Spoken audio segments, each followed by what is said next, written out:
ओम शांति 31/10/2024 प्रातः मुरली। ओम शांति बाप दादा मधुबन। ओम शांति मीठे बाप दादा, मीठे बच्चे। हाँ जी मीठे बाबा, ऑर्डर करो कि हे भूतो तुम हमारे पास आ नहीं सकते, तुम उनको डराओ तो वह भाग जाएंगे। ऑर्डर करो कि हे भूतो तुम हमारे पास आ नहीं सकते। कौन से भूत? काम, क्रोध, मोह, लोभ, अहंकार। तुम उनको डराओ तो वह भाग जाएंगे। डराओ उनको, बाबा खा जाएगा, हमारे पास मत आना, तो वो नहीं आएंगे। प्रश्न: ईश्वरीय नशे में रहने वाले बच्चों के जीवन की शोभा क्या है? ईश्वरीय नशे में रहने वाले बच्चों की जीवन की शोभा क्या है?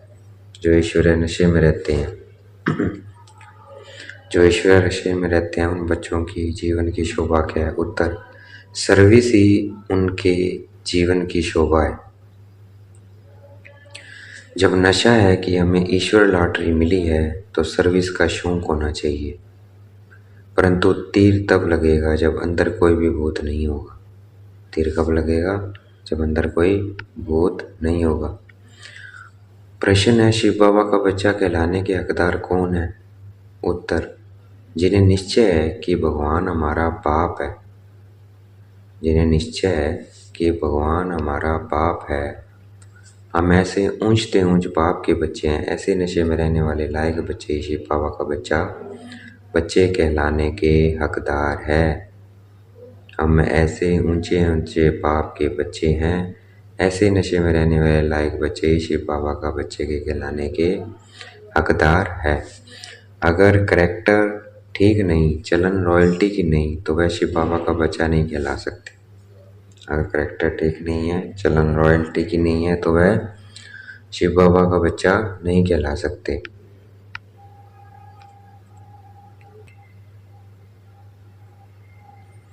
ओम शांति।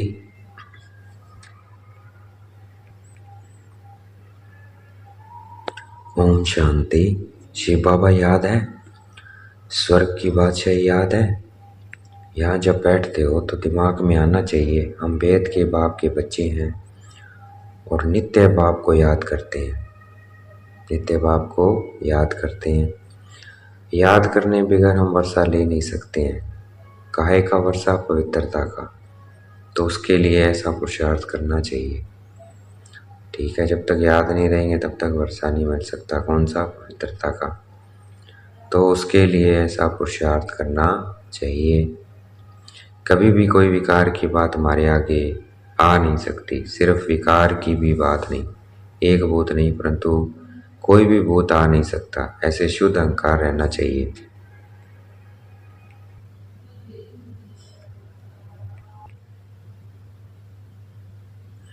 ऐसा शुद्ध अहंकार रहना चाहिए। बहुत ऊंचते ऊंच भगवान के हम बच्चे भी ऊंचते ऊंच ठहरे ना। बातचीत चलन कैसी रॉयल होनी चाहिए, बाप चलन से समझते हैं। ये तो बिल्कुल ही वर्थ नॉट ए पेनी है। मेरा बच्चा कहलाने का भी हकदार नहीं है। लौकिक बाप को भी नालायक बच्चे को देख अंदर में ऐसा होता है।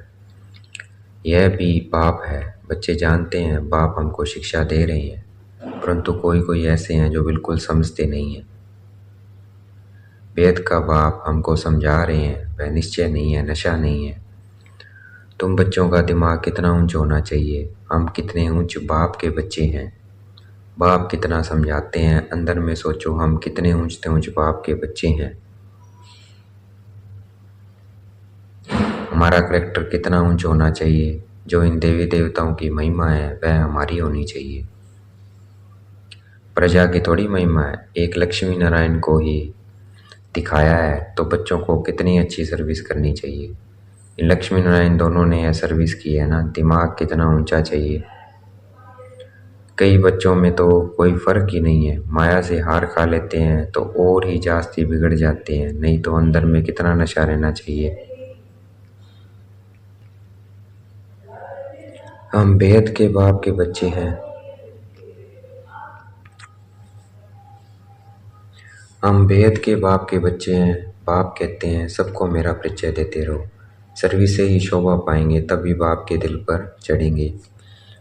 बच्चा वह जो बाप की दिल पर चढ़ा हुआ हो। बाप का बच्चों पर कितना लव होता है। बच्चों को सिर पर चढ़ाते हैं, इतना मोह होता है, परंतु वह तो है हद का मायावी मोह। यह तो है बेहद का। ऐसा कोई बाप होगा जो बच्चों को देख खुश न हो। माँ बाप को तो अथाह खुशी होती है। यहाँ जब बैठते हो तो समझना चाहिए बाबा हमको पढ़ाते हैं। बाबा हमारा ओबीडियंट टीचर है। बेहद के बाप ने जरूर कोई सर्विस की होगी, तब तो गायन है ना। बेहद के बाप ने जरूर कुछ सर्विस की होगी, तब तो गायन है ना, तभी शिव बाबा का गायन है। शिवरात्रि मनाते हैं। कितनी वंडरफुल बात है, कितनी उनकी महिमा की जाती है। यहाँ बैठे हो तो बुद्धि में नशा रहना चाहिए। सन्यासी तो है ही निवृत्ति मार्ग वाले, उन्हों का धर्म ही अलग है। यह भी अब आप समझाते हैं। तुम थोड़ी जानते थे सन्यास मार्ग को।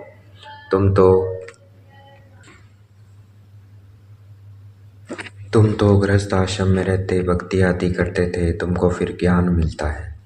उनको तो ज्ञान मिलने का है नहीं। तुम कितना ऊंच पढ़ते हो और बैठ कितने साधारण हो नीचे। तुम कितना ऊंच पढ़ते हो और बैठे कितने साधारण हो नीचे। दिलवाड़ा मंदिर में भी तुम नीचे तपस्या में बैठे हो, ऊपर में बैकुंठ खड़ा है। ऊपर बैकुंठ को देख मनुष्य समझते हैं स्वर्ग ऊपर ही होता है। तो तुम बच्चों के अंदर में यह सब बातें आनी चाहिए कि यह स्कूल है, हम पढ़ रहे हैं। कहाँ चक्कर लगाने जाते हो तो भी बुद्धि में यह ख्यालात चलें तो बहुत मज़ा आएगा। बेहद के बाप को तो दुनिया में कोई नहीं जानते। बाप के बच्चे बनकर और बाप की बायोग्राफी को न जाने ऐसा भुट्टू कभी देखा है? बाबा कहते ऐसे भुट्टू कभी देखा है? न जानने के कारण कह देते हैं वह सर्वव्यापी है। भगवान को ही कह देते हैं आप ही पूजे आप ही पुजारी। तुम बच्चों को अंदर में कितनी खुशी होनी चाहिए, हम कितने उच्च पूज्य थे, फिर हम ही पुजारी बने हैं जो शिव बाबा तुमको इतना ऊंच बनाते हैं। फिर ड्रामा अनुसार तुम ही उनकी पूजा शुरू करते हो। इन बातों को दुनिया थोड़ी जानती है कि भक्ति कब शुरू होती है। बाप तुम बच्चों को रोज रोज समझाते रहते हैं। यहाँ बैठे हो तो अंदर में खुशी होनी चाहिए ना। हमको कौन पढ़ाते हैं? भगवान आकर पढ़ाते हैं। यह तो कभी सुना भी नहीं होगा। वह तो समझते हैं गीता का भगवान श्री कृष्ण है, तो श्री कृष्ण ही पढ़ाता होगा। अच्छा, श्री कृष्ण भी समझो तो भी कितनी उच्च अवस्था होनी चाहिए। श्री कृष्ण भी समझो तो भी कितनी उच्च अवस्था होनी चाहिए। एक किताब भी है मनुष्य मत और ईश्वर मत का। देवताओं को तो मत लेने की दरकार ही नहीं है। मनुष्य चाहते हैं ईश्वर की मत, देवताओं को तो मत अगले जन्म में मिली थी जिससे उच्च पद पाया।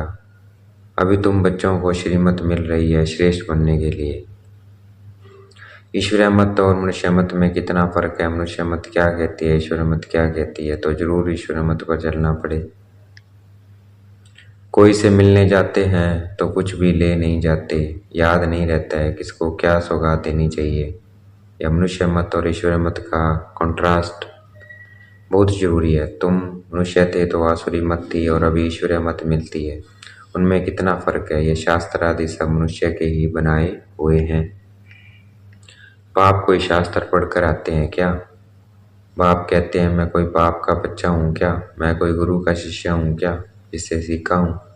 तो यह भी सब बातें समझानी चाहिए। पर यह जानते हैं कि बंदर बुद्धि है, परंतु मंदिर लायक बनने वाले भी हैं ना। ऐसे बहुत मनुष्य मत पर चलते हैं, फिर तुम सुनाते हो कि हम ईश्वर मत पर क्या बनते हैं। वह हमको पढ़ाते हैं भगवान वाच, हम उनसे पढ़ने जाते हैं। हम रोज 1 घंटा पौना घंटा जाते हैं क्लास में। जास्ती टाइम भी लेना नहीं चाहिए। याद की यात्रा तो चलते फिरते हो सकती है। ज्ञान और योग दोनों ही बहुत सहज है। अल्फ का है ही एक अक्षर। भक्ति मार्ग के तो ढेर शास्त्र हैं, इकट्ठा करो तो सारा शास्त्रों से भर जाए। कितना इन पर खर्चा हुआ होगा। अब आप तो बहुत सहज बताते हैं, सिर्फ बाप को याद करो तो बाप का वर्षा है ही स्वर्ग की बादशाही।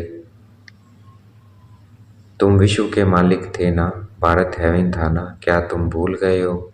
यह भी ड्रामा की भावी कहा जाता है। अब बाप आया हुआ है, हर 5,000 वर्ष बाद आते हैं पढ़ाने। वेद के बाप का वर्षा जरूर स्वर्ग नई दुनिया का होगा ना। यह तो बिल्कुल सिंपल बात है। लाखों वर्ष कह देने से बुद्धि को जैसे ताला लग गया है, ताला खुलता ही नहीं है। ऐसा ताला लगा हुआ है जो इतनी सहज बात भी समझते नहीं है। बाप समझाते हैं एक ही बात, बस जास्ती कुछ भी पढ़ाना नहीं चाहिए। यहाँ तुम 1 सेकंड में किसी को भी स्वर्गवासी बना सकते हो, परंतु यह स्कूल है, इसलिए तुम्हारी पढ़ाई चलती रहती है। ज्ञान सागर बाप तुम्हें ज्ञान तो इतना देते हैं जो सागर को शाही बनाओ, सारा जंगल कलम बनाओ तो भी अंत नहीं हो सकता है। ज्ञान को धारण करते कितना समय हुआ है? भक्ति को तो आधा कल्प हुआ है। ज्ञान तो तुमको एक ही जन्म में मिलता है। बाप तुमको पढ़ा रहे हैं नई दुनिया के लिए। उस जिस्मानी स्कूल में तो तुम कितना समय पढ़ते हो? 5,000 वर्ष से लेकर 5 वर्ष से लेकर 20 या 22 वर्ष तक पढ़ते रहते हो। कमाई थोड़ी और खर्चा बहुत करते हो, तो घाटा पड़ जाएगा ना। बाप कितना सॉल्वेंट बनाते हैं, फिर इंसॉल्वेंट बन जाते हैं। अभी भारत का हाल देखो क्या है। फलक से समझाना चाहिए, माताओं को खड़ा होना चाहिए। तुम्हारा ही गायन है वंदे मातरम। गायन किसका है? माताओं के है। माता ही क्या है, इस ज्ञान में आगे है, तो बाबा कहते हैं उनको आगे रहना चाहिए। धरती को वंदे मातरम नहीं कहा जाता है, वंदे मातरम मनुष्य को किया जाता है। बच्चे जो बंधन मुक्त हैं वही यह सर्विस करते हैं। वह भी जैसे कल पहले बंधन मुक्त हुए थे वैसे होते रहते हैं। अबलाओं पर कितने अत्याचार होते हैं जानते हैं। हमको बाप मिला है तो समझते हैं, बस अब तो बाप की सर्विस करनी है। बंधन है ऐसे कहने वाले रीढ़ बकरियां हैं। गवर्नमेंट कभी कह न सके कि तुम ईश्वर सर्विस न करो। बात करने की हिम्मत चाहिए ना। जिसमें ज्ञान है वह तो इतने में सहज बंधन मुक्त हो सकते हैं। जज को भी समझा सकते हो। हम रूहानी सेवा करना चाहते हैं, रूहानी बाप हमको पढ़ा रहे हैं। क्रिश्चियन लोग फिर भी कहते हैं लिबरेट करो, गाइड बनो भारतवासियों से। फिर भी उन्हों की समझ अच्छी है। तुम बच्चों में जो अच्छे समझदार हैं उनको सर्विस का बहुत शौक रहता है। समझते हैं ईश्वरीय सर्विस से बहुत लॉटरी मिलती है। कई तो लॉटरी आदि को समझते ही नहीं है। वहाँ भी जाकर दास दासियाँ बनेंगे। दिल में समझते हैं अच्छा दासी ही सही, चंडाल ही सही, स्वर्ग में तो होंगे ना। उन्हों की चलन भी ऐसी देखने में आती है। तुम समझते हो वेद का बाप हमको समझा रहे हैं, यह दादा भी समझाते हैं। बाप इन द्वारा बच्चों को पढ़ा रहे हैं। कोई तो इतना भी समझते नहीं है।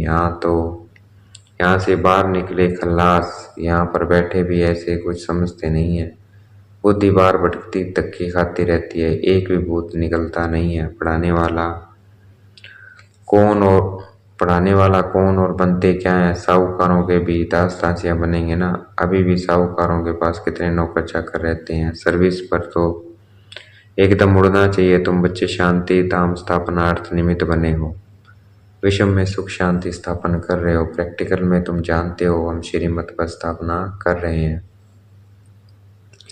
इसमें शांति कोई होनी नहीं चाहिए। बाबा ने यहाँ भी बहुत ऐसे अच्छे अधिकार देखे हुए हैं। एक घर में 6-7 बहुएं इकट्ठी इतना प्यार से रहती है, बिल्कुल शांति लगी रहती है।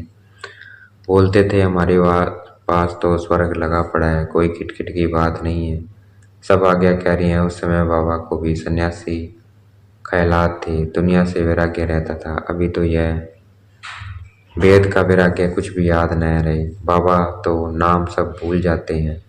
बच्चे कहते हैं बाबा आप हमको याद करते हैं। बाबा कहते हैं हमको तो सबको भूलना है ना। ना विसरो ना याद करो, ना भूलो ना याद करना पड़े। वेद का वैराग्य है ना, सबको भूलना है। हम यहाँ के रहने वाले थोड़ी हैं। बाप आया हुआ है अपना स्वर्ग का वर्षा देने। वेद का बाप कहते हैं मुझे याद करो तो तुम विश्व के मालिक बन जाएंगे। यह बैच बहुत अच्छा है समझाने के लिए। कोई मांगे तो बोलो समझ कर लो। इस बैच को समझने से तुमको विश्व की बादशाही मिल सकती है। शिव बाबा इस ब्रह्मा द्वारा डायरेक्शन देते हैं, मुझे याद करो तो तुम यह बनेंगे। गीता वाले जो है वह अच्छी रीति समझ लेंगे। जो देवता धर्म के होंगे, कोई प्रश्न पूछते हैं देवताएं गिरते क्यों हैं? अरे यह चक्कर फिरता रहता है, पुनर्जन्म लेते नीचे तो उतरेंगे ना। चक्कर तो फिरना ही है, हर एक के दिल में यह आता जरूर है। हम सर्विस क्यों नहीं कर सकते, जरूर मेरे में कोई खामी है, माया के भूतों ने नाक से पकड़ा हुआ है।